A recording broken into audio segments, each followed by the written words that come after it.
A very good evening and a warm welcome to this special Monday night edition of the Red and Blue Review with me, Ian Noble, hosting this pod and sitting in for Nick Philpott, who, as we speak, is taking out his anger following Palace's transfer window on the passengers of Route 64 somewhere across South East London.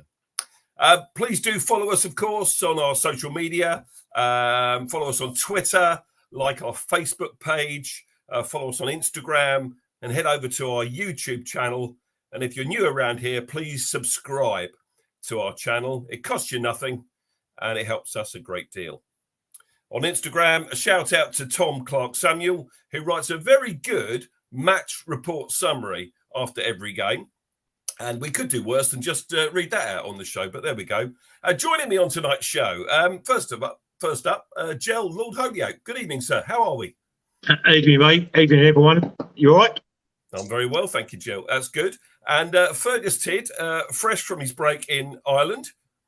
Hello, mate. Evening, all. Evening, gents. Evening, everybody. To be sure. Absolutely. And the guy whose glass is often half empty, Tim Richards. Harsh but fair. Good evening, all.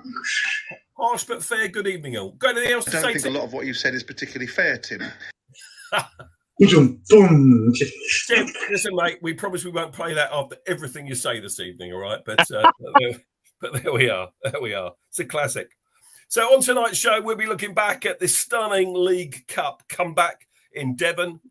Yesterday's 3-2 demolition of the Wolves at Selhurst Park, and asking, are we content with the transfer window now that it is slammed shut until January? Plus all our usual features of Loan Watch, news from the other Palace teams, and much, much more.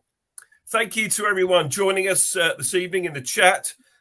You guys make the show, and so do ask us your questions, and we'll do our best to get through as many as possible throughout the evening, and the guys will look out. Now, here's a picture. We've been asked to show this tonight. These are the New York Eagles. So if you're ever visiting New York and you want to watch a Palace game, these are the guys to connect with.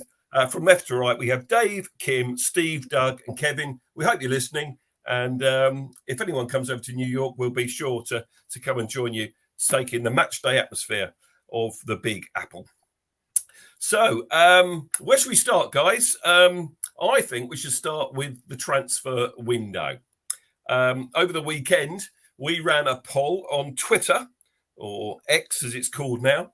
And I'm going to read that out to you in a second. Here it is. It's on the screen to help me out. So it said this. Let's have your views on the window. Lots of mixed views out there. Retaining all our best players, bar Zaha, are positive. Some shrewd acquisitions in Lerma, Holding and Henderson, plus the boy from Brazil. Not signing a number 9 is the main gripe. Thoughts? And here we go. These were the results of our poll. A whopping 63% said they were disappointed, but a significant minority of 30% said the window was better than they'd hoped for, or 100% happy, leaving 7%, including Nick, raging. So this is what happened with the main transfers in and out of the club. We had França. Well, first of all, Lerma should have gone first, really. Lerma was the one that was done really early on a free from Bournemouth, of course. França, the boy from Brazil, 26 mil, as much as that. Didn't think it was as much as that. Maybe that's with the add-ons as well. And then right at the end of the window, Dean Henderson from Manchester United. I think that 20 mil is with the add-ons. And then Holding from Arsenal. Quite an impressive CV, Rob Holding. Worth looking at for just 4 million quid. And the key players that went out for us, of course, were Zaha, Buckland, then James MacArthur and Luka Milivojevic were the others that were in the first team setup that were let go. And then Vicente Guita, of course, infamously, I suppose, parted company with the club after, a pretty solid Palace career overall. And just before the game on Sunday, he tweeted, and he said this. He said, I've finished an amazing period of my life, a period in which I have met wonderful people and have had unforgettable experiences.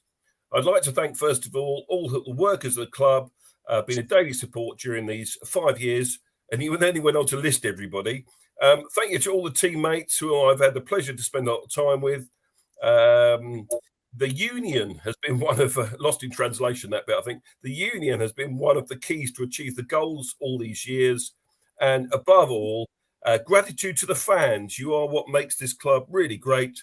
It's been an honour to be able to enjoy you at Selhurst Park all these years and in every stadium we've played in. And then he went on to say, sometimes the endings due to some circumstances are not like you want, but there are decisions that you have to make. You can be sure that I've tried to defend the Palace crest with my best every time I've put on the beautiful shirt. Good luck in the future. Vincente Guita, love you, Eagles. So, you know, it was a bit messy, wasn't it, at the end of the day with Guita going? Gel, do you think he's redeemed himself in the eyes of the Palace faithful with that statement? Do you know what? I do. I read it and I dismissed it because I thought, you chump, you didn't want to play for us. You've almost let us down, but he hasn't let us down in the most, because he was very good for us in all the time that he did play. Whatever has happened. I think that I think he saw that the new blood was coming through, maybe.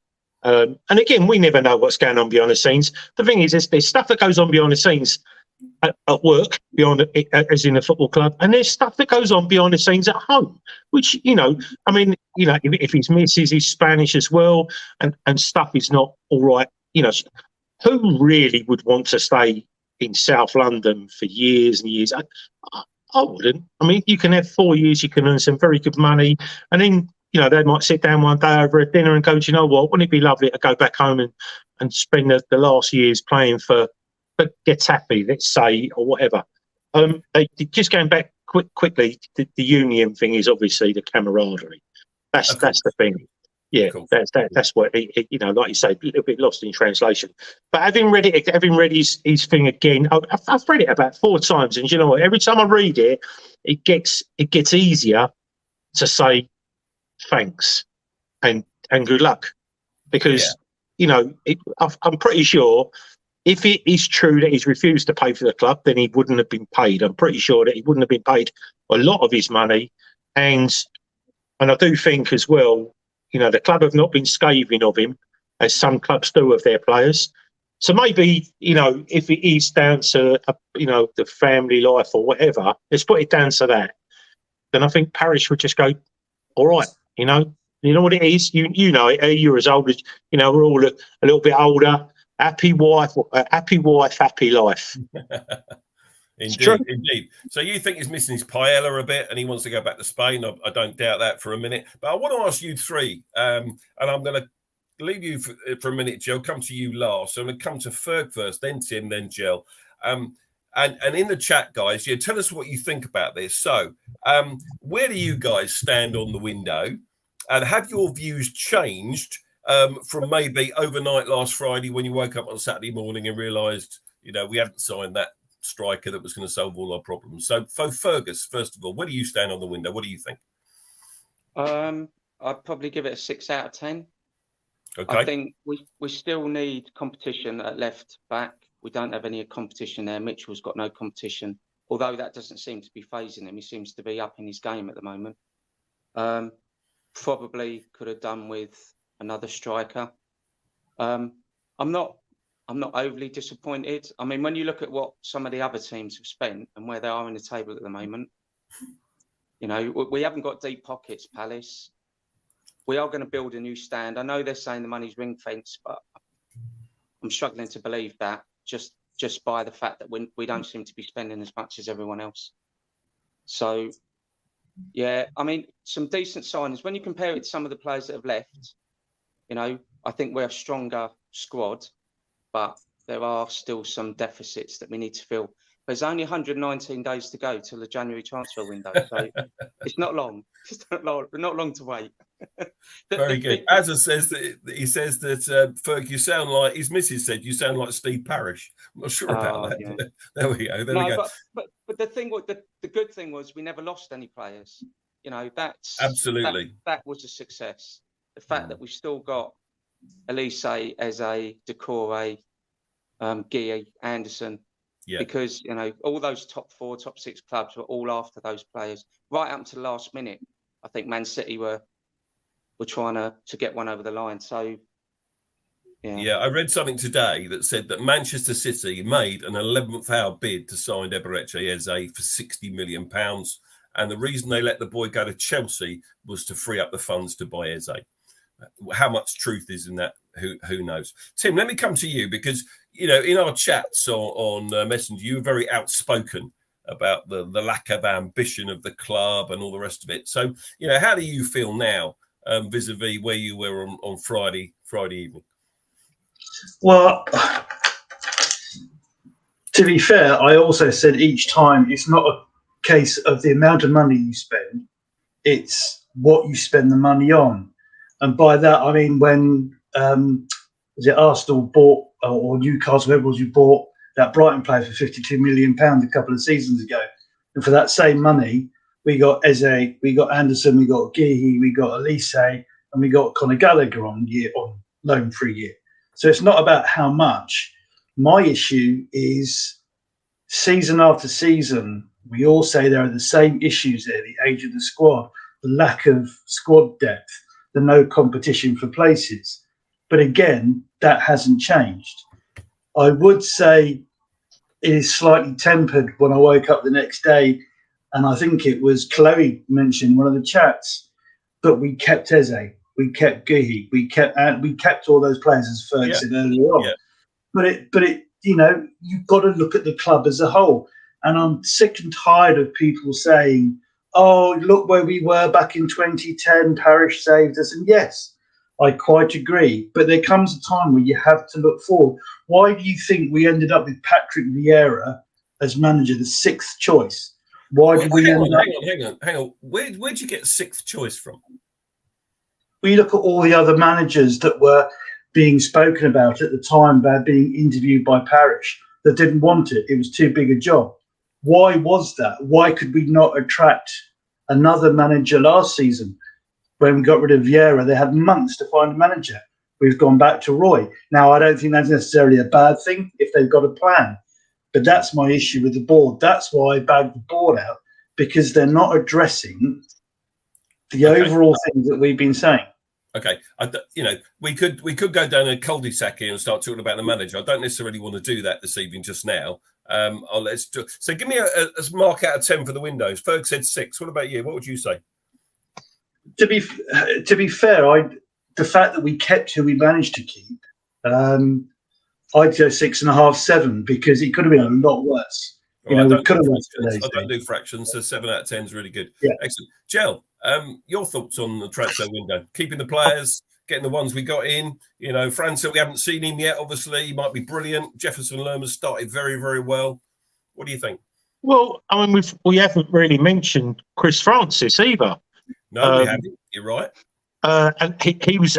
So basically, if we go... Francis was a free... França was 20 million euros. Henderson, 15 million pounds with add-ons. Yeah. Holding is whatever, around about 4 million rising. It's almost a free transfer, isn't it? You basically Lerma a free, obviously very big wages, and we re-signed. It's like as far as we were concerned, there was so much interest from Chelsea and maybe others about Elise that he was gone.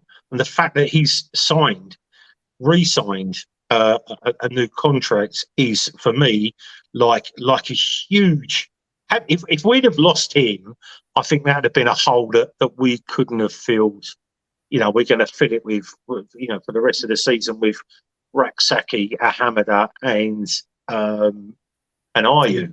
Now they're not going to play bit part. Should play bit part to Elise if he's fit. So for me, it's not as disastrous. I mean, we have definitely strengthened in goal. We've definitely strengthened in the midfield. We've definitely strengthened in defence. And dare I say, I hope we cover it. If we're going to cover it, just say, we're going to cover it. Go on. If we play 4-4-2, we will be okay.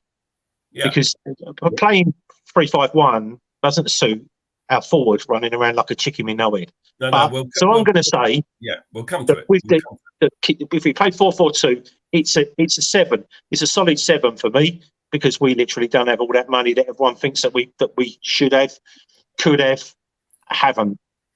Yeah, absolutely. Thanks, Joe. So a 6, a 7, and a 7. Ferg, you might probably want to reassess that and put it back to a 7. I don't know. You might not. But there we go.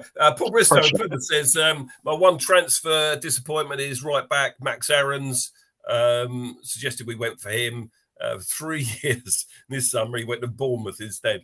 Well, be interested to see how he gets on at Bournemouth, because, he played in a Norwich side in the Championship last season, and he played in a Norwich side that got relegated the year before. So I often think with some of these players that we go in for, I mean, Leicester's a good example, Leeds is another good example, where some of these players are all moving on, but don't forget, they all got relegated last season, so they can't all be that good, can they? With 1 or 2 exceptions, maybe. So interesting discussion. I think, overall, clearly the majority of the fan base, as our poll suggested, with 241 votes, that 63% said disappointed, and could have done with 1 or 2 more, but it really isn't the end of the world. Now, I think our friend Nick's he said his marks are 4. That's why you're not on the show tonight, mate. So, clearly there could have been additions to it. But the important thing is, as you've already alluded to, Joe, we kept our best players, and importantly, we kept Michael Elise. And I don't know about you, but with the fact that Michael Elise is injured at the moment, when he comes back, he's going to feel like a new signing. He really will. He'll feel like a new signing. We're not doing too bad without him, to be honest with you. We'll come to the game shortly, but, we're not doing too badly without him. But think what he can do if he gets going down the right-hand side. One thing, I'll bring you in just a sec, Joe. No, come in now, and I'll come to this bit in a minute. Joe, go on then. Well, going on to the new signings, I know people were still devastated and said that we haven't replaced Wilf, and I don't really want to keep going on about it, because people say to me, my Arsenal neighbour across the road was trying to give it to me about the game. It's the first time we've had a chance to bump into it, and I basically called him a lucky bugger, and then he admitted that but we did. We've brought Francher in to take Wilf's place. Now, just going off of YouTube and stuff, he looks decent. You know what he looks like? He looks like a raw Wilf. So if he becomes anything this season, even if it is an impact sub, he needs to get that experience. I think we've done all right, and we've definitely strengthened both sides. Like I say, by keeping Elise, having Francher. So third. Perfect. I was going to say you could add Raksaki to that as well. Yeah, he's not gone out on loan, so we've got a young academy player who's potentially going to break into the first team this season. Absolutely, and that's what we all want. We've all been crying out for that, haven't we, for ages? The academy, the academy that we've been talking about. The academy. I've been down there. I've done the academy tour. It's really impressive. It really is. But they've got to produce the players. Now, when we talk about the other teams later on, you'll see how good some of the kids are playing at the moment. But Jack Raksaki is not amongst, Jez Raksaki rather, is not amongst the loaned out players, because I think they see the potential that he has. He clearly isn't the finished article, but give him some minutes, got the experience on the bench in the Premier League. These are the players that we have loaned out, guys. We've loaned out Owen Goodman to Colchester, Kofi Barmer to Port Vale, Boateng to Dundee, Luke Plunge to Carlisle, and Scott Banks to St. Pauli, Killian Phillips, Wycombe Wanderers, and this evening, John Kamani Gordon makes his debut. If he plays, I think he's on the bench for Cambridge United. So they're Scott Banksy's got an ACL injury, isn't he? Yeah, he has. You're right, he has. Injury. Yeah, he has. So you just read my script, folk, but that's okay. That's what this show's all about. That's not a problem. So yeah. Well, before we get onto the loan players, we'll do that next. But is anyone else irked by the BBC's pronunciation of our number 10? Anyone else watch that? No, I discussed this. I discussed this with Nick and a few people. The game yesterday, the commentator said that she was actually asked him about this, and that's how Eza wants his name pronounced. It was never Eze. Eza. Eza. Why did Eze. why does our stadium announcer call it Eze then? And everyone else I ever speak to, it's Eze. It's Eze, and not Eza. Maybe. Do you remember a couple of years ago we had a few players and people couldn't pronounce their names, so they actually got the social media got them in front of a camera and went, "Say your name." I mean, I think we need to get it again. I think that'd be a really good thing if any of them. I doubt they are, but if any of them are watching, stick them in front of a camera. You know, Lerma might not be Jefferson Lerma. It might be something else. You know what I mean? But you never know. I think it was when we signed him, and he was SE25, wasn't it? So everyone just thinks it's SE25, and that's probably where it's all been picked up from. But well, maybe the BBC are correct, and we're all wrong. Real Panel says Ezer is how he pronounced it in the player names video. Ezer, okay, that's different again. So what do we know? It's only 3 letters. You think we would be able to get that one right, wouldn't you? But there we go. Okay, so let's move on. Just onto our loan watch really to see what's happening with the players that we've loaned out to other clubs. So David Boateng played the first 78 minutes for Dundee in a 2-2 draw away at St Johnstone at the weekend. Killian Phillips just managed 53 minutes for Wickham in a 1-0 away win against Northampton. He was booked in that game. Owen Goodman called up by England under-20s along with Joe Whitworth. We've got 2 England under-20 goalkeepers in the same squad. Seems a bit bizarre. He played the full 90 minutes for Colchester and let in the only goal of the match away at Walsall. I remember going to Walsall in the league to see Palace. I think Andy Johnson scored a hat-trick there once. Kofi Barber did not feature for Port Vale. Luke Plunge played for 74 minutes for Carlisle, won 2-0 home to Shrewsbury. And Ferg, you've already mentioned this. Scott Banks, he only played for 10 minutes for St Pauli, but apparently he's torn his ACL. St Pauli drew 1-1 with a team I can't pronounce. And as I said earlier, John Kamani-Gordon, he's on the bench for Cambridge United this evening. If you get bored with watching us, it's live on Sky apparently tonight. So there we go. Good. Before we talk about yesterday's game, a big shout out, massive shout out to the 1,200 Palace fans who travelled to South Devon from South London last Tuesday evening. Tell us in the chat if you were there amongst the 1,200. There they are, the Palace faithful. And I bet after the first half of the game, they were beginning to wonder why they bothered, and they were questioning their sanity in making that trip. We're drawn away to newly promoted Championship side Plymouth Argyle in round 2 of the Carabao Cup, and Roy Hodgson rang the changes with 7 players coming in to the starting 11 from the side that had drawn to Brentford 4 days earlier. And there's a starting 11. Johnston, Mitchell kept their places. Richards, Tompkins, Klein, Riedewald came in. Lerma stayed. Amada came in. Edward stayed. Mateta and Rak-Saki were the 6th and 7th additions to that starting 11. Plymouth themselves made 9 changes to their Championship side from the game before. So, Tim Richards, you've had a quick look at this game. So tell us what you think of it, and then we'll open it up for conversation. Yeah, so down at the mighty home park, spent many a game down at home park. Shame I couldn't go, although after listening to the first half on Palace TV, I'm quite glad I wasn't there. It was pretty poor stuff from the way it was being reported, and looking at the highlights, Plymouth seemed to start definitely the better. They were up for it.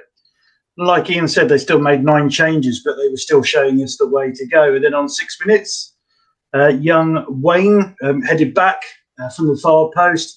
We had 3 defenders around the Plymouth player, but nobody reacted, and he just banged it in 1-0. And nobody could say they didn't deserve it. And that's kind of how the rest of the first half went, to be fair. Miller had a great shot for Plymouth Argyle, just wide. JRS, I believe he scored a goal, but it was given offside. It was a good finish from what they were saying on the radio. They didn't actually show it in the highlights, so I couldn't comment. So that's basically the first half. I think from what I could hear, we had a few moments, but we were lucky to go in just 1 down. Second half started, you're hoping for a reaction, you're hoping for Roy to change things around. But then again, straight from the second half, literally within a couple of minutes, Plymouth attacking again, great move, cuts in with the ball, Lovely finish. I believe he's a loanee from Wolves, actually, so they could have done with him. They could have done with him on Sunday. But it's a lovely cut in. The keeper had no chance, to be fair. Top corner, 2-0. And you're thinking, here we go. This is a nightmare. But then, and you've got to say, I think from Roy's first period in charge, quite often he was criticised for making substitutions too late. But in his second spell, and again, the start of this season, he's doing great. He's making changes early, both formation and players. So on 55 minutes, we had Ayew on for JRS, and Gyro was off for Eze. Immediate change from what they were saying on the radio and the highlights. Basically, from that point, we kind of bossed it. And then on 56 minutes, Stoppy came on for Amada and again played well. And then on 59 minutes, great work from Eze, following from a great cross from the right for Edouard to toe it in. Great for similar, I think the Wolves, the goal he had against Wolves, the first one. Far post, got their first great strikers finish. And then on 61 minutes, again, Eze dancing down. He should be on Strictly Come Dancing with the way he was moving. Back to his old best, if you like. Great cross comes in, lovely little ball through, and a great finish. And say what you know about Mateta, and I'm one of the ones. He does know how to finish. If he's put in the right place, he gets them on target.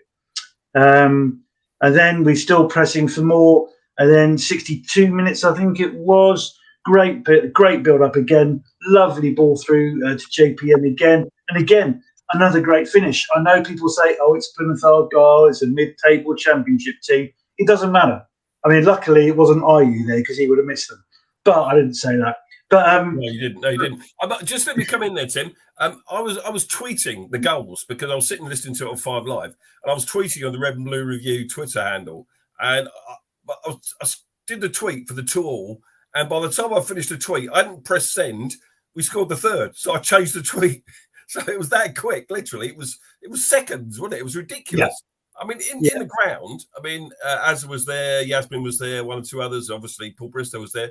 You must have been going, this is bonkers, completely bonkers, these 5 minutes. It was, that's what makes football great, doesn't it? These kind of times, those kind of periods of time.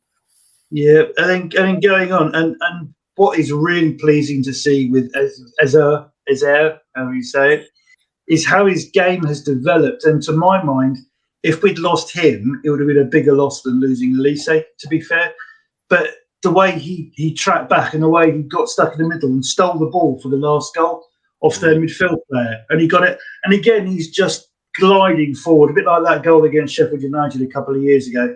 Just glided forward, and again, inch-perfect ball from Mateta, who again banged it with a superb finish. So 4-2, thank you very much. Time for the next game. Yeah, and I think the 4th goal was important because we saw yesterday, that 1-goal margin can be, a bit squeaky bum time occasionally in terms of, will the opposition get back or won't they? But if you give yourself that 2-goal cushion, a little bit of breathing space. And the highlights I saw, Plymouth had a little spell. They had a little spell, but when it was 3-2, Johnson had to make a save or 2, and they came at us again with a 3-2, so they could have easily equalised. Joe? I think. Obviously, I'm trying to find it on my Fire Stick and couldn't, so I've had to watch it. And again, like you said, I've watched it on Twitter, unfold on Twitter, and the fickle fans that we are. I mean, I had to delete one of my tweets when it went 2-0, and then I was like, oh God! Everyone must have been thinking, why? Like why aren't we able to? Because they made as many, if not more, changes than us. And then of course we're like 2-1. Oh, here we go. 2-2. Oh, 3-2. Yeah, 4-2. Never in doubt. You know what I mean? We're all gone from Parish out. The stuff I saw on Twitter was hilarious. Parish out, Dougie out, everyone out, and then all of a sudden, yes, and Mateta, why, couldn't kick himself in a sleeping bag is a saying that I've loved, not about about him. But anyway, and then all of a sudden he's maybe we shouldn't sell him. I think clearly the second and third goals were really well taken goals. Oh yeah, sorry, his second and third goals, the third and fourth goals. Yes, it's Plymouth. He's still got to finish the chances, and he finished them with some aplomb, as they say. And they're the match stats there. So Plymouth just showed you the possession, shots equal, really. There's not much to say about the game in that respect. They were a little bit more dirty than us. And he said, the best chant of the night at the end of the game was "No noise from the pasty boys." So that was ringing round the away end, apparently. All good stuff. And of course, we were eagerly anticipating a home draw for the third round. And what do? We get one of the worst draws we could probably get. Man United away just 5 days before we play them in the Premier League. But it is a happy hunting ground in terms of the Carabao Cup, because if you, like me, were there for that quarter-final when Darren Ambrose struck from some distance, you'll know it was quite something that night. So we'll see how we go in the competition. Tough place to go, obviously, United in round 3. Thanks, Tim, very much indeed. Do either of you want to come in and say anything else about that game? No, right, just the impact that those 3 subs had, the difference. Yeah, absolutely. And the 3 players they replaced had an opportunity really to put their name in the frame for a first team start, and none of them fulfilled it, unfortunately. Yeah. No, it's a shame, isn't it? Because especially Raksaki, you think big chance. To be fair, he did have the ball in the net in the first half, and there was another occasion when he fizzed it across the pace of goal, and Mateta didn't quite make it, but he didn't take it with both hands, did he? That opportunity. Gel, final word on this one. Yeah, I mean, the only thing I will say is that the Plymouth are always going to raise their game, no matter who was playing for them. And then we've got our Premiership boys going down there, and as has been said, a fair few of them looked very disinterested, which is why 2-0 wasn't flattering on Plymouth at all when it was 2-0. And I can understand why Roy rung the changes, because if he doesn't, he can't keep putting it. Puts the full team out, and then the whispers are from the camp. The players are getting burned out. They've got to play in these crap competitions, and they got to do this. So we give the kids and some of the fringe first team players a go, and they don't perform. So he's on for a hiding any which way. But I can see that. Well, you can see that, but in Roy gone by, he would have just gone, I need to keep you in the league. I don't care about the cup. I really don't care. We can fluke some results, and they'll just get in the way of us staying in the Premier League. But by doing what he did and sticking the players on what he did, he wanted to turn that game around, which is exactly what happened. Very and it might really have turned around the fortunes. Just one game, it might have just turned the fortunes around, not just of Mateta and Edouard, but of the club, because we were on a hiding to nothing now. And then all of a sudden, we score 4 goals then, and we scored 3 yesterday. So and football is a confidence game, especially when you're playing up top and you're scoring goals or not scoring goals, as the case may be. And I think you're right, Joel. I think that result was really important for the momentum and the confidence going into yesterday's game. So let's move on to that. Let's go to the most recent event at Selhurst in the Sunday sunshine. See what I did there. Here's how we lined up yesterday. No changes for the 4th consecutive league game. And we've been saying for a couple of weeks, haven't we, that this team sort of picks itself. Although I did call for one change that we'll come to a little bit later. I'm not going to read it through all, Nige, so we'll just move on. Now, Azza, we've already mentioned you, mate, a couple of times tonight. You're a regular watcher of this show. It was a big day because young Leo, your son, was a mascot. And there he is holding Mark Gahey's hand as the teams came out. And he got a message today, Azza, that Mark Gahey's going to send Azza his match-worn shirt. Oh, wow. It's to Leo, which is a lovely little touch, isn't it? So that's fantastic. So we expected to see that on eBay very, very shortly. There we go. So, Ferg, you're going to cover the game for us. tell us about events at Selhurst yesterday, mate.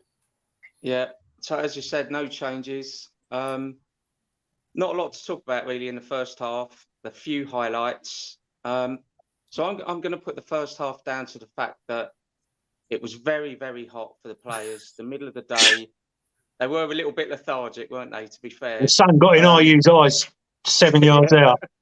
Yeah, we'll come on to IU, but yeah, he didn't have a great first half. But I don't think Palace had a great first half in its entirety, and Wolves came to frustrate us, and they absolutely did that in the first half.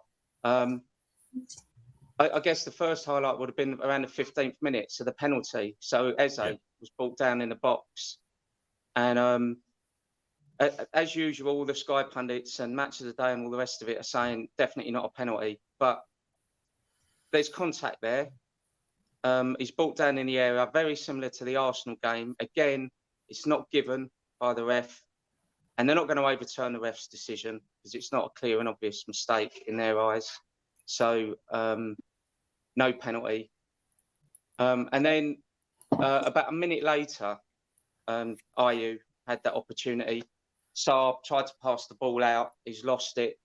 Lerma's crossed the ball. Well, it's kind of an awkward sort of side footing to IU. He hit the target, to be fair, but Kilman just threw his body in the way and deflected it out. So I think if that had gone in, it would have been a completely different reflection on the game. You know, we'd have gone 1-0 up. We'd have had the momentum. I think that's what we needed. So that didn't go in. And then the last highlight of the first half really was Neto. He had that chance. It deflected, but Johnson still had to pull a really good save to tip it over the bar. They were pretty much the highlights of the first half. There wasn't really much to talk about. It was a poor first half by both sides really, but especially Palace. Yeah, and I think the miss was sort of summed it up, didn't it? Really, that miss. It was a bit unfortunate, and as you say, Kilman defended very, very well. And I think Lerma probably made the right decision because Sarr was coming out, making himself really big. Saw IU, wasn't to be. And like you, I think it's a penalty. I think he's trod on his foot. I think it's a penalty. We're not giving Gel. There was one camera angle. They showed it once and once only, and had they shown it when the VAR check was gone, they would have given it. He didn't just trip him; he had his foot on his toes. Yeah. But so for me, it was a penalty. Now, the only thing I will say, because I've got a few mates in fact, I've got two mates that have contacted me, and they're both Wolves fans, Rich and Dan. And they said that we bossed that the first half, and I said, "Yeah, you did. You passed us off the pitch." When we did shut them down, it was a slightly better first half. It was almost a bit chess-like, but when we shut them down, we created chances. And I think someone a bit sharper, a little bit, worth a little bit more money, we would have been 1-0 up. I don't think if Lerma. He should have really. The goalkeeper was on his knees. He should have rounded him and done all the hard work that he can create his own chance. So, but I just want I not take issue, but I just want to give but credit's due. I thought Wolves they come and they had to frustrate us, but they're a very good passing side. I've got a Wolves mate as well, and he sorry, Fer, I'll come to you in a sec. I've got a Wolves mate. He messaged me afterwards saying, "Congratulations, we weren't really at it today. You deserved it." And I went back to him and said, "I think you'll be fine. I don't think you'll." He said, "We're going to struggle." I said, "I don't think you'll struggle." Fergus. No, I was going to say they had 60% possession in the first half. They created one chance. Yeah. And that's what their manager was saying at the end of the game. For all their effort and all their possession, they just weren't creating anything. But that was their trouble last year. Same as us in the last third. They were the bottom scorers in the Premier League last year. So in the last third, and they've got that great big lump that they bought on second half, but we'll talk about him in a minute. Yeah, fine. Tony Quinn says 100% not a penalty. So I think most of us would disagree with you there, Tony. But there we are. It wasn't given, so maybe you're right and we're wrong. But let's come to the second half then, because it was much better, of course, wasn't it? Yeah, so I mean, obviously, I don't know if anyone's seen the interviews with Roy and Paddy McCarthy and the players, but I think he gave them a bit of a rollicking at half time. Sort of said that they need to up their game. Yeah. And not just certain individual players. I think it was the whole team. So they came out second half, and then 56 minute. So Edouard scores second goal in 2 games, I think, and he's got 4 in 5. So great cross by Mitchell down the left, and Edouard just gets his foot in front, pokes it home. Brilliant goal, and again, like I was saying about the goal in the first half, that might have made a difference. This certainly upped the tempo for us. We were a better side second half, and it was great to go 1-0 up, but then obviously Hwang, whatever his name is, comes on in the 60th minute. And I think it was their first real attack of the second half, if you can call it an attack. It was a dead ball, wasn't it? It was a dead ball. It was, yeah. And so it was Neto's free kick, wasn't it? And I mean, there was. So it went in, but I'm guessing it went to VAR, didn't it? Because they were checking to see if it was handball or the shoulder. And I think it was the shoulder. But I mean, it was a good finish by Hwang, but again, poor defending. I think Lerma was the closest to him, but he wasn't anywhere near him. He had a free header. Okay, Ferg, let me interrupt you. What can we learn from conceding a goal like that, do you think?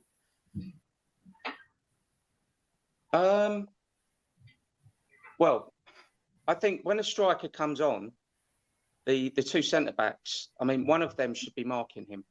It shouldn't be Lerma. It shouldn't be a midfield player. I know he's good in the air, Lerma, but he was nowhere near the guy. In fact, Guy Anderson were nowhere near Hwang at all. So I guess when they bring somebody like Hwang on the pitch, there's got to be instructions from the touchline to say, they brought this guy in for a reason. Anderson, Guy, one of you watch him, you mark him at the corners, you mark him at the free kicks. Didn't he score? Didn't he score the game before for him? Yeah, he did. He scored already this season. Yeah. So an impact player. So Okay, so we're 1-1. Okay, so took the wind out of sails a little bit, didn't it? The equalising goal. Yeah, and then what have we got? 71 minutes. Mateta comes on for Schlapp. I think even Schlapp would admit it's probably not his greatest game. I was a bit surprised that we left it that long, really, to take him off. But the surprising thing is he brought Mateta on to play 2 up front, which was good to see. We need to experiment with that sort of 4-4-2. We don't play it very often. So, and he had an instant impact, Mateta. Instant impact, came on. I mean, just before we scored the second goal, you had was it Al Nouri misjudged the ball, and Ayew nipped it off him with his head, hit a volley, brilliant save by Sarr down to his left, and then literally within a minute we had the free kick outside the box, and Eza takes the free kick, bends it around the wall, and again another great save to his left by Sarr. So we were piling on the pressure. Yep. And then 78th minute, we get the second goal, and obviously Mateta's involved in it. Whether he meant it or not, he says it was deliberate. But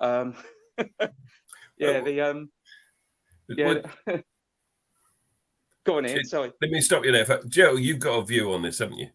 I do, because sometimes these shoulders are just little flicks. They're sometimes conceived as not actually being meant. But Mateta's turned around and said that he did literally do that, and it just reminded me, that industrious players. You remember the ball from it was from the defender, and Murray chested the ball through for Dwight Gale for the 3-3 Chris Stan ball. You know, so Delaney, players, they do practice these little bits and pieces, and sometimes, you know, it's just if you can't get your head on it, you've got to get something on it. I mean, Wang tried to head it, and he didn't hit his head; he hit his shoulder and went in. So, you know, sometimes it's accidental, sometimes it's deliberate. But if Mercedes turned around and said that was deliberate, then that's a brilliant piece of skill, just to deflect it into the path of Eze, who gets his pace. That 2 yards that he gets when he extends his run, it gets him so he can get in front of the defenders and the goalkeeper and toe poke it past him in off the post. It was a brilliant goal. That little flip, just to get it to set it up, and then into his path. Past the keeper. Just fantastic, super fast feet. You know, you could almost put him up front, I think, Eze, because he's just so skillful, and in and around defenders, he'd scare the life out of them. He's so skillful. Yeah, so 2-1. So game almost over then, but not quite. Not quite.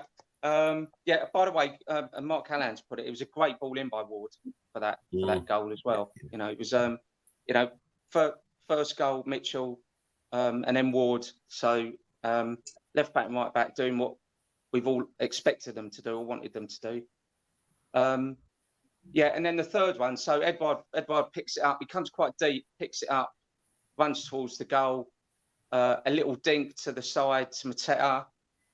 He looked ungangly the way he did it, didn't he? He sort of flicked it straight back into Edouard's path. He's feigned past one defender, let it roll on a little bit, and then he's cut it back to the left side of the goal. Keeper's just stood rooted.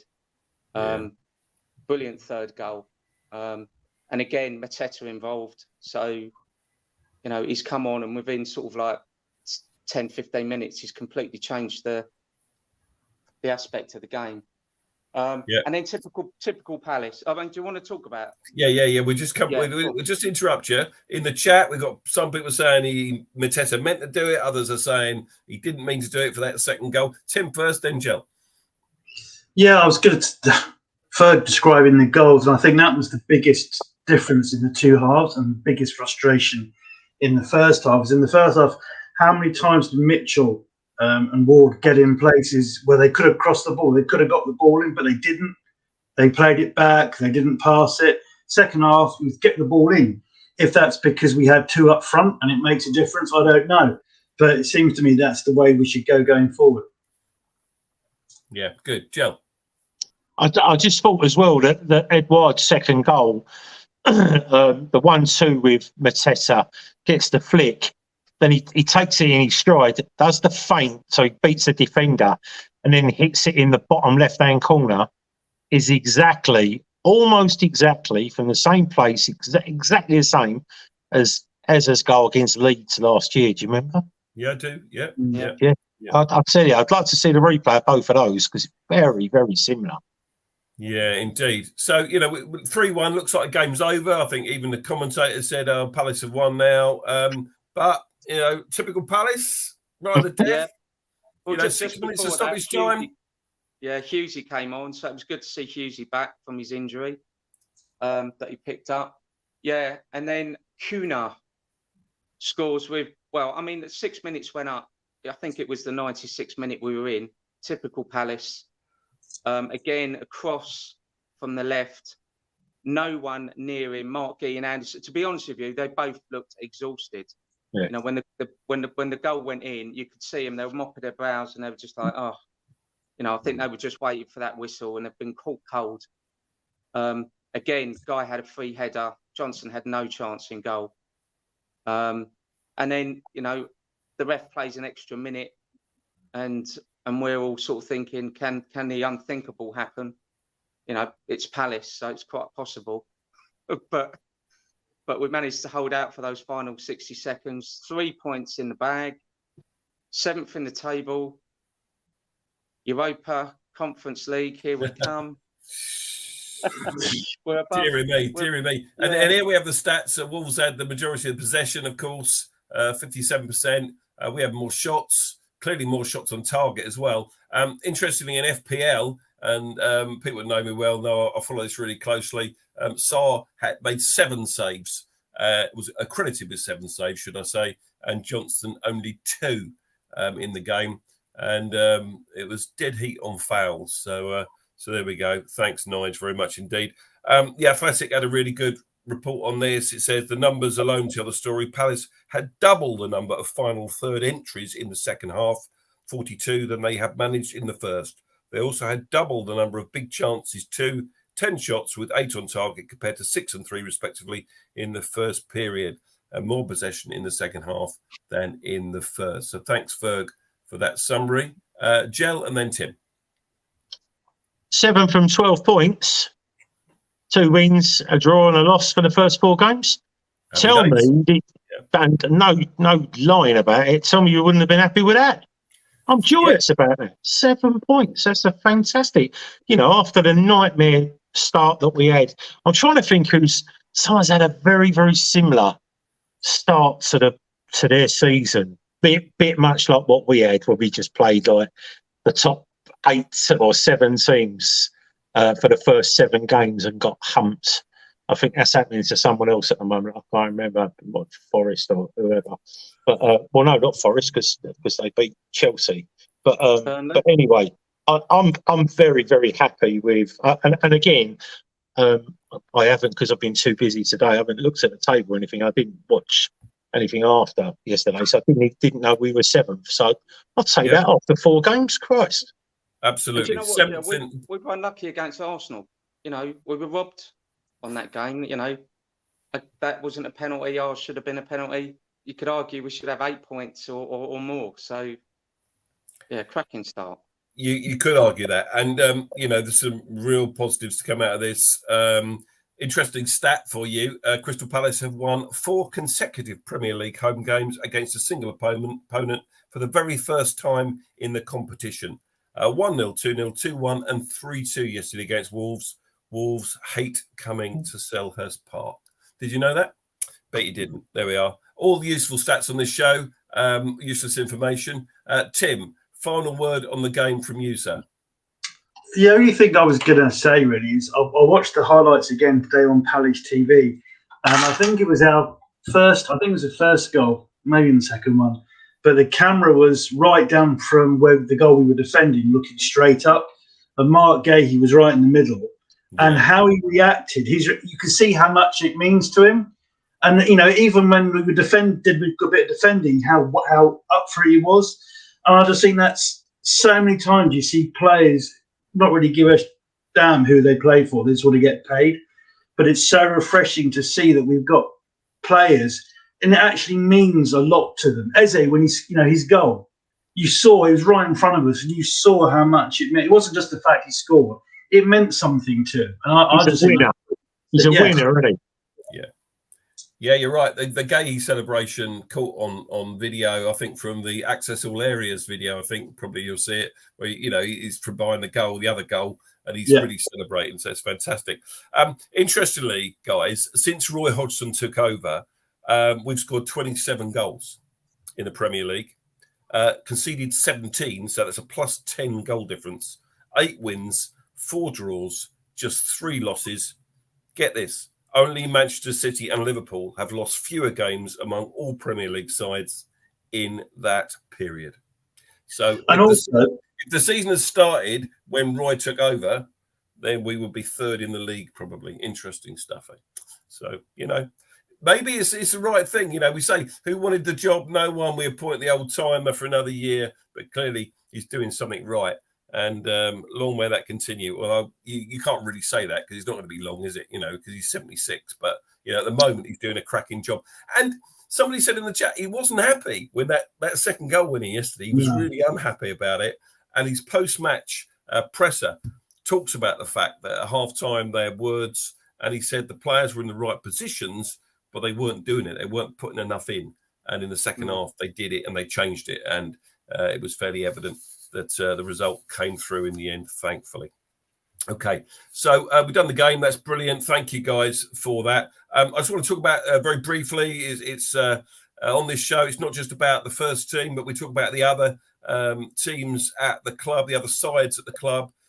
So let me give you some of those stats, if I may. So the under-21s in Premier League 2, Division 1, they actually lost to Wolves away. on the 1st of September. This is since we last did a show. That was last Friday night. They lost 3-2 away at Wolves. Their next game is a Premier League Cup match away at Middlesbrough, one for you, Nige, to get along to on 15th of September. And then the under-18s in the English under-18 Premier League Cup. They beat Liverpool at the training ground 6-1 on Saturday lunchtime. And I watched some of this, and they were pretty impressive, Palace. Liverpool were pretty dire. Hat-trick for young Marsh. And next game up for them is a Premier League game away at Leicester City at the Leicester City training ground. And then, of course, the women in the Women's Championship. They've had 2 league games now. On Sunday, the 3rd of September, at St Andrews, they beat Birmingham City women 2-1. Goals were quite late in the game. Everett and Dennis scored for Palace, and Birmingham replied in the 93rd minute. And their next game is at home for your football fix next weekend, because we haven't got a game, obviously. They're at home at the VDS Community Stadium, which is the home of Sutton United, versus Durham Women. That's a midday kickoff next Sunday. So if you're in the area, get yourself down to the VDS Community Stadium. Jell, I want to ask you a question, mate. Who was our August Player of the Month?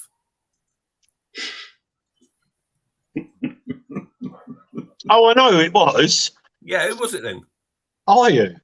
Ayew, absolutely. What do we think about that? Going back to Ayew, I thought he had a good game yesterday, and he did what he needed to do. You said that without moving your lips. That's brilliant. Just awesome.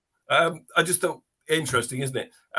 The video of him receiving his award, he didn't look too happy. You know, he's thanks. Does he ever look happy?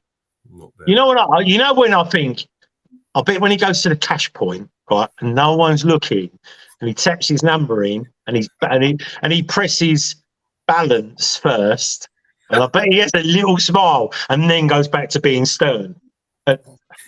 So what you're saying is he's the gel of our team then? No, because as soon as Elise comes back, he's gone, isn't he? Which I don't know. I'm not so sure. Maybe it's the song the Palace fans sing about Ayew. Maybe it's true. You know, if you're carrying that sort of weight around, you know. Yeah. There we go. Listen, I'll tell you. I know.